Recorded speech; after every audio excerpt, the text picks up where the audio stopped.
O objetivo dessa live é a gente trazer quais são as necessidades dos bebês dos primeiros 3 meses, vamos colocar aí os primeiros 3 meses. Claro que cada bebê é um bebê diferente do outro, cada bebê é um bebê único, cada família é única, mas num todo as necessidades são muito palpáveis. Quanto mais a gente desvendar o que está acontecendo, quanto mais conhecimento a gente tiver com relação a quem é o meu bebê, como ele, em que fase ele está, o que está acontecendo com o corpo dele, o que está acontecendo com a mente dele, muito mais claro fica para a gente colocar em prática as nossas ações, as nossas atividades, as nossas práticas, enfim.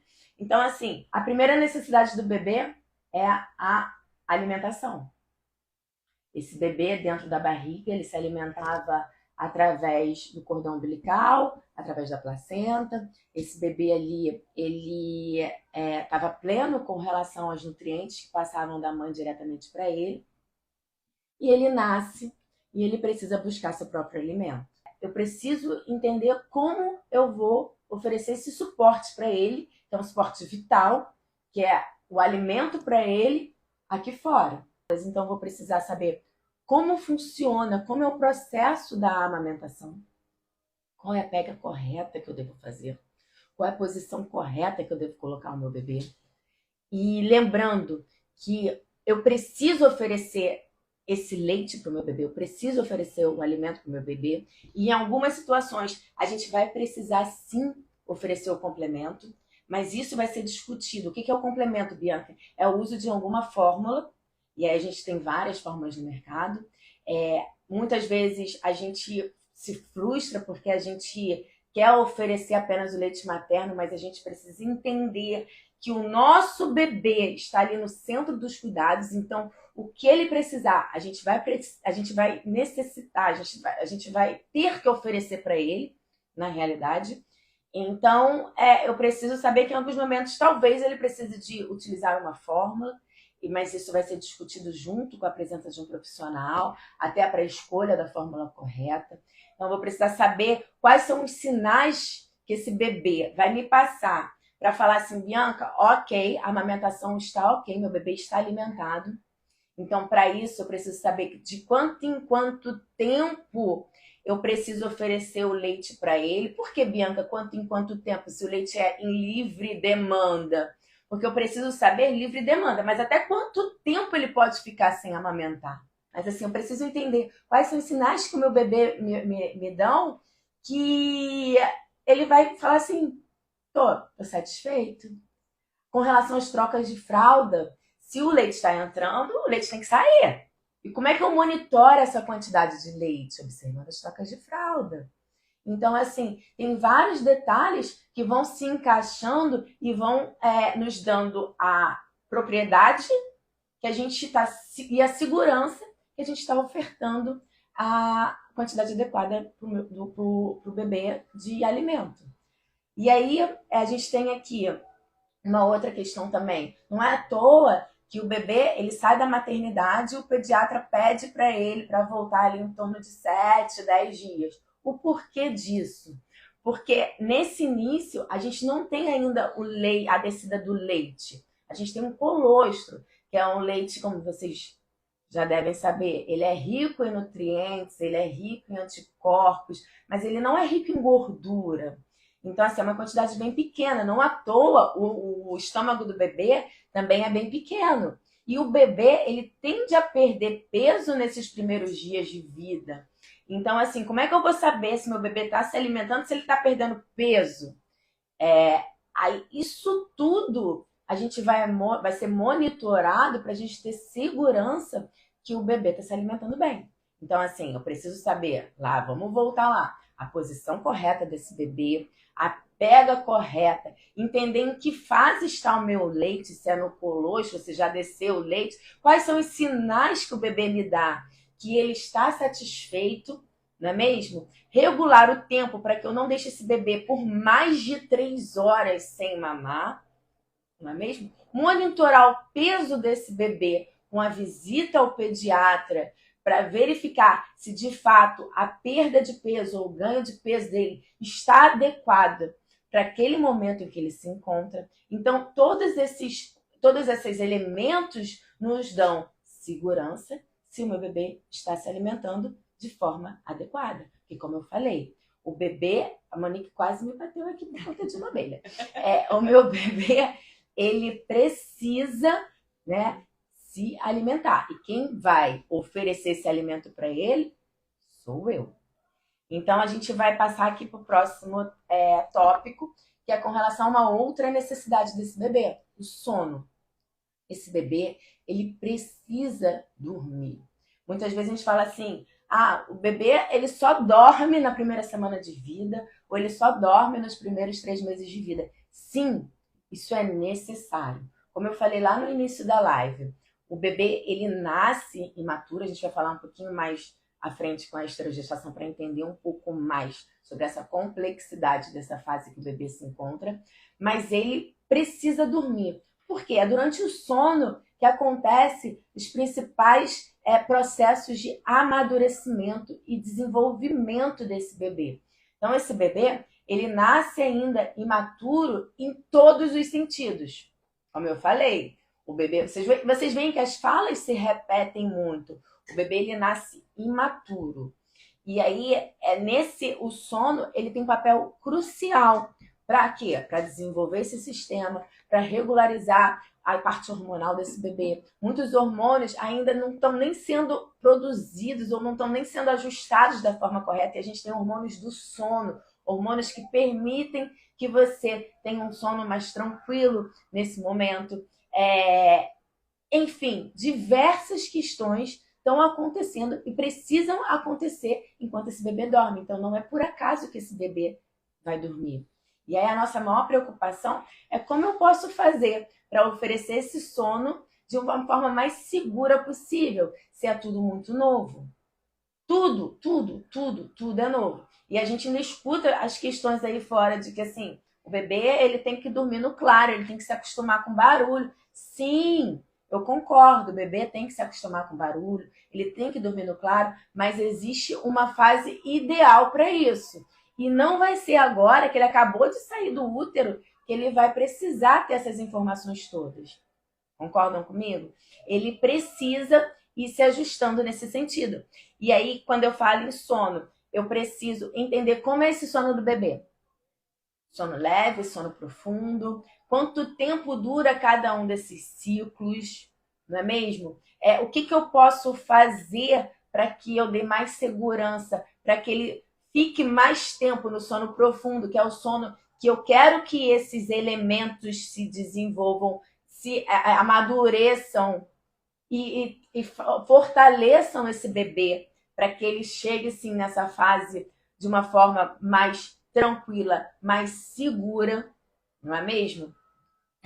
Eu preciso entender o ambiente que eu proporciono, então, para que esse bebê ele consiga dormir.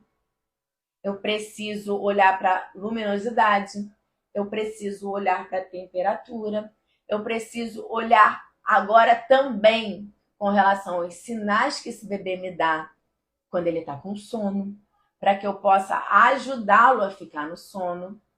E tem todas essas questões que a gente vai precisar discutir, que a gente vai precisar ter propriedade para decidir qual vai ser a nossa ação naquele momento. Correto? Essa semana que passou, eu fui fazer um atendimento, uma bebê de 10 dias. E estava uma bebê super tranquila, ela só estava com uma dificuldade com relação à parte gastrointestinal dela, devido à imaturidade. Então, ela se alimentava e ficava um pouquinho desconfortável, mas dormia bem. Porém, começou ali por volta do 10º dia, ela ficar um pouquinho mais irritada, um pouquinho mais inquieta. E aí a gente foi observar que no contexto, a gente olha o todo, o ambiente, a casa era uma casa muito clara. E eles moravam num prédio que tinha muito barulho de ônibus, de carro passando. Então, essa bebê, ela estava sempre exposta a essa luminosidade, esse barulho. Então, ela começava a dormir, entrava no sono profundo e automaticamente ela saía. Aí a gente conseguiu, no primeiro momento, ajustar simplesmente melhorando a luminosidade. Então, colocou blackout, ela ficou no quarto, no carrinho, e aí ficou tudo bem por um determinado momento. E depois a gente começou a ficar irritada novamente e a gente foi olhar novamente para aquele cenário que estava ali envolvido. E o que estava faltando ali? Um ninho. Era simplesmente a sensação de conforto para ela dormir. Porque quando colocava ela no carrinho, estava colocando ela sozinha. Então, por um determinado momento, ela começava a se mexer, não tinha limite e aí despertava. Então, a gente colocou um ninho, ela se mexia, chegava ali no sono leve, ela se mexia, tinha aquele despertar e com o ninho ela conseguia retornar. Então, tudo isso a gente vai agregando e a gente vai olhando ao longo desse caminho. Não é uma fórmula assim, olha, faça isso que você vai ter esse resultado. Não, quando a gente fala de bebê, a gente tem que olhar para esse bebê de uma forma individualizada e em vários momentos. Então, vamos falar agora sobre a nossa terceira necessidade. Eu estou cortando porque senão se a gente for falar do sono, se a gente for falar da alimentação, a gente vai ficar horas aqui. O objetivo é a gente trazer o todo, mostrar para vocês um pouquinho como a gente pode melhorar essa qualidade nos primeiros 3 meses. E aí sim, a gente depois, se vocês tiverem alguma dúvida, vai mandando e a gente vai trocando, porque esse é o nosso objetivo, trocar sempre com vocês. A nossa terceira necessidade é com relação à higiene e cuidados. Lembrando, o ser humano é o único ser que nasce completamente dependente de cuidados. Em qualquer outra natureza, espécie, a gente vai ver o quê? O pássaro nasceu, saiu ali, eclodiu o ovo, a mãe vai dar alimento, mas ele vai ali se desenvolvendo. Ele já nasce se movimentando. O cachorro, ele nasceu ali, e aí ele daqui a pouco já precisa do alimento, mas ele já está no movimento. O bebê não. Ele precisa de alimento e de todos os cuidados. Ele precisa de higiene. Ele precisa ainda do cuidado com o coto, que a gente também vai falar. E a primeira pergunta é, Bianca, de quando eu posso dar o primeiro banho no meu bebê?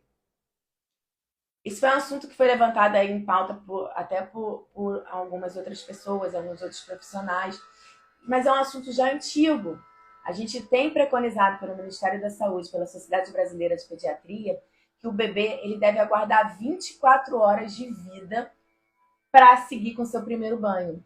E por que disso? Por conta das questões de proteção, por conta das questões da pele dele. Ele nasce com vernix, que é aquela membrana branca que a gente acha estranho, parece um leite coalhado, uma coisa ali pegajosa, mas é extremamente importante para nutrir esse bebê.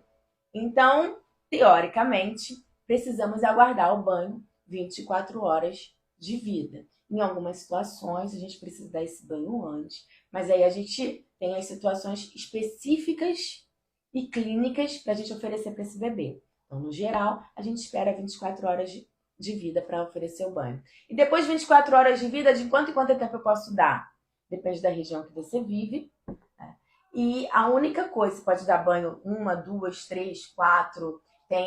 Eu, particularmente, eu tenho um quê com banho. Eu adoro dar banho no bebê. Eu acho que é um momento ali de troca, é um momento de prazer para ele. Principalmente para a gente começar a gerar essa previsibilidade com relação às coisas, às rotinas que vão acontecer.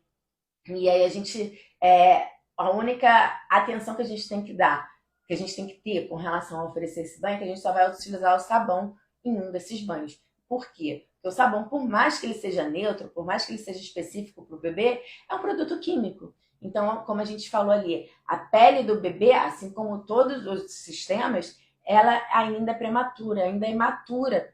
Ela ainda está em fase de amadurecimento. O bebê ele não tem as proteções 100%, digamos assim. Então, a gente precisa preservar essa pele. Então, eu dou o banho uma vez só com o sabonete. Em que momento? O momento que foi ideal para a família. Se a família prefere dar o banho de manhã, ótimo. Se prefere dar o banho à tarde, ótimo. Se prefere dar o banho à noite, ótimo. No geral, a gente utiliza o banho do furô, que é um banho relaxante, que a gente deixa mais para a noite, para criar um ritual nesse bebê. Aí oferece o seio, oferece o banho, faz uma massagem relaxante, coloca uma música ali mais suave, um ruído branco. Lembra lá do ambiente que a gente falou de luminosidade, temperatura, a gente pode falar em ruído também, como é esse ruído. E o ruído não é o som no ouvido do bebê, o ruído é naquele ambiente, de uma forma mais distante do ouvido do bebê, com os barulhos que ele está acostumado a escutar.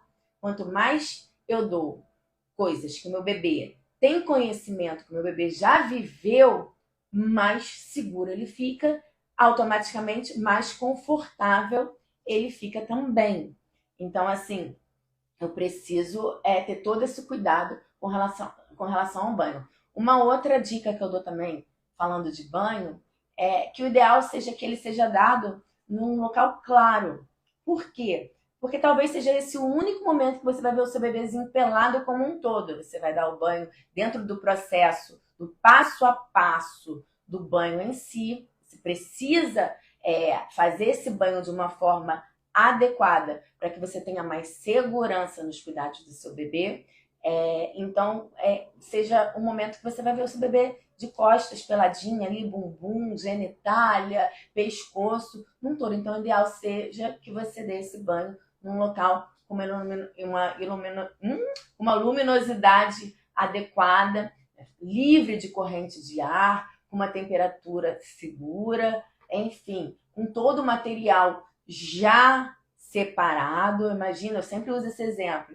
Já aconteceu comigo. Eu tá lá debaixo do chuveiro, lavando cabeça, e cadê o creme, ou cadê o shampoo? E aí eu vou lembrar que acabou daqui, tá lá dentro do armário, e aí vem aquela situação de pega a toalha assim, enrola, sai... Transtorno. Imagina você e seu bebê ali, você é a banheira, você o espaço que você dá o banho, e você lembra que você esqueceu a fralda, você lembra que aí você vai ter que enrolar o seu bebê. E se for a toalha que você esqueceu? Como é que você faz? Você vai expor esse bebê numa temperatura que não é uma temperatura adequada para ele. Então você vai gerar um desconforto nele, e os desconfortos que como é que eu vou dizer? Aquelas coisas que vão incomodando o bebê vão formando aquela bola de neve. Aí a gente entra na questão que a gente tem ali o estresse, o cortisol, e aí lá na frente também a gente pode ter um ciclo vulcânico se formando, enfim, tudo que a gente tem para dar de conforto, a gente acaba gerando um ciclo vulcânico. Tem algumas situações que algumas pessoas gostam de colocar ervas até no banho de ofurô. A gente vai ter que ter um cuidado. Posso usar camomila? Pode. Mas qual o cuidado? Eu não vou deixar ali aquela erva. Eu vou fazer o chazinho, vou coar e vou colocar na água. Né? Então, assim, tudo isso a gente tem que ter um olhar crítico para a segurança do bebê. Lembrando que esse bebê é um recém-nascido. Então, você pode utilizar o produto com o cheiro que você quiser, desde que seja recomendado para recém-nascidos. Ok? O banho ele vai ser dado em passo a passo, não por um achismo, mas sim baseado em conceito, baseado em ciência. A cabeça é a maior área do corpo do bebê, então a cabeça ela vai estar mais exposta. Então, por onde eu começo a dar o banho? Pela cabeça. E como eu dou o banho? Eu utilizo apenas água no rosto, posso até usar um sabonete na área do couro cabeludo, na área do cabelo, porém, lavei, sequei. Para quê? Para evitar a perda de calor e para dar segurança e conforto para esse bebê, que é tudo que eu quero nesses primeiros 3 meses. Que o bebê nasceu, mas ele ainda continua, como eu falei, nesse processo de amadurecimento natural da espécie humana. Ok? Então, vamos lá. Uma outra necessidade do bebê é com relação à troca de fralda. E quando eu falo em troca de fralda, necessidade, porque eu não estou falando só da limpeza. A gente também está associando lá na parte da alimentação. Como eu falei, eu tenho que saber quantas trocas de fralda eu preciso fazer por dia para saber se esse bebê está se alimentando bem. Vocês conseguem entender que tudo se relaciona? Tá tudo ali conectado. Então, eu preciso saber de quanto em quanto tempo eu preciso trocar essa fralda do bebê. Se esse bebê livre demanda, se esse bebê mama de 2 a cada 3 horas, se esse bebê mama de hora em hora, qual o melhor momento para eu realizar a observação dessas trocas? Antes da amamentação. Por quê, Bianca? Porque depois que ele mamar, se eu for trocar a fralda, o que eu vou fazer? Lembra, tudo é imaturo. O leite está descendo, o leite acabou de descer. Ele está ali naquele trânsito ali, se adaptando ali, passando determinadas situações de dificuldade para que ele siga o caminho natural. E aí eu vou e troco a fralda. E aí quando eu troco a fralda, por mais que eu eleve o mínimo possível as perninhas desse bebê, eu posso causar uma compressão no abdômen dele. E aí o que vai acontecer com a sua compressão? Esse bebê regurgita, ou esse bebê mesmo vomita. E aí eu preciso também saber entender a diferença entre regurgitação e vômito.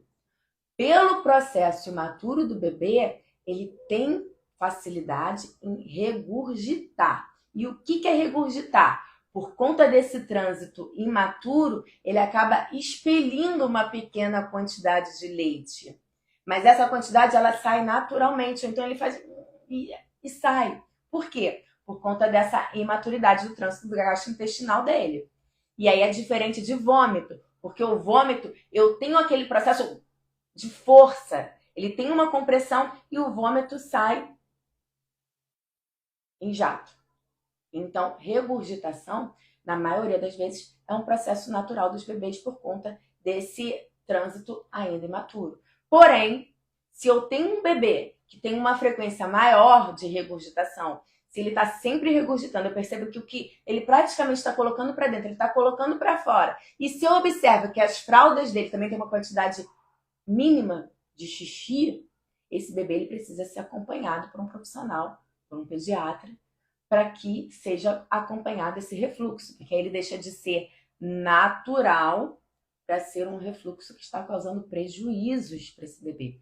Então ele passa a ser patológico, ele precisa ser tratado. Falando ainda da troca de fraldas, deixa eu só botar aqui para eu me organizar com a linha de raciocínio. Eu preciso entender eu preciso escolher primeiro qual é a fralda que eu vou usar no meu bebê. Geralmente no chá de fralda a gente ganha N fraldas. E aí ao longo desse caminho aí, nos 3 primeiros meses, a gente já vai vendo aquela que a gente tem mais afinidade, que a gente consegue ter mais segurança. Tem umas fraldas que tem uma linha que destaca que aquele bebê fez xixi, então é ótimo, porque aí a gente já sabe que o bebê fez xixi e a gente pode monitorar para saber se, mas ele fez xixi, mas está numa quantidade, eu vou precisar trocar independente dele ter feito ou não, ou dá para segurar um pouquinho mais, e de quanto em quanto tempo eu vou trocar essa fralda. Como eu te falei, sempre é melhor trocar antes da gente oferecer o leite para ele. Mas Bianca, ele mamou e fez aquele cocô e ele já está com a pele muito sensível e eu preciso trocar. Troque, que a gente não quer prejudicar essa pele. Mas aí eu vou ter que ter o olhar e o cuidado para fazer a troca para que evite ao máximo comprimir esse abdômen. Então uma dica que eu sempre dou, que eu amo, vira o bebê na lateral, vira o bebê de ladinho e faz essa limpeza, essa higiene da parte de trás, que assim, o bebê você não mexe tanto com as pernas, você consegue olhar essa área para ver se de fato você conseguiu eliminar toda a sujidade que está ali, todas as fezes que se espalhou ali, e fica bem mais tranquilo.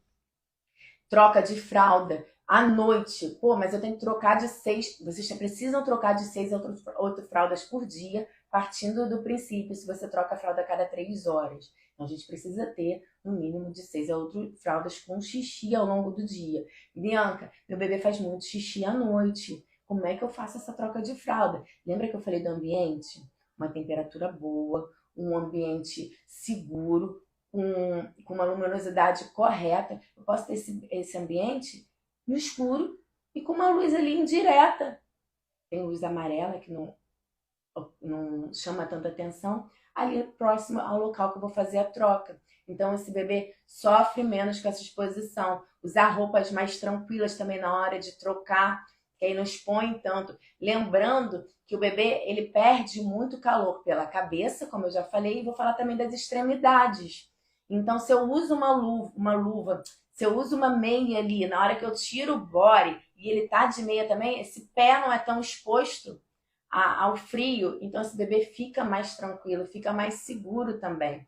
Lembrando que também tem um item que a gente muitas vezes passa despercebido: escolha da pomada. Existem 2 tipos de pomada no mercado: a pomada de prevenção e a pomada de tratamento, que a gente vai usar no dia a dia, a pomada de prevenção. Bianca, eu não sei o porquê acontece. Meu bebê tá sempre com a pele ali do períneo, da região anal, irritada. Olha aqui como é que eu tô trocando a fralda. Tá errado, muitas vezes. Porque limpa, mas deixa a área molhada, aí coloca pomada numa quantidade cheia, buzunta aquilo de pomada, porque acha que quanto mais pomada, mais protegida vai estar essa pele, e aí faz aquela crosta, aí quando faz as fezes, mistura aquilo tudo, então as fezes acabam se espalhando toda, e o bebê continua assado, continua uma hiperemia que a gente fala ali naquela área. Então, como eu uso a pomada? Limpei, água e algodão, sequei bem a área está bem seca, eu pego uma pequena quantidade da pomada e eu espalho.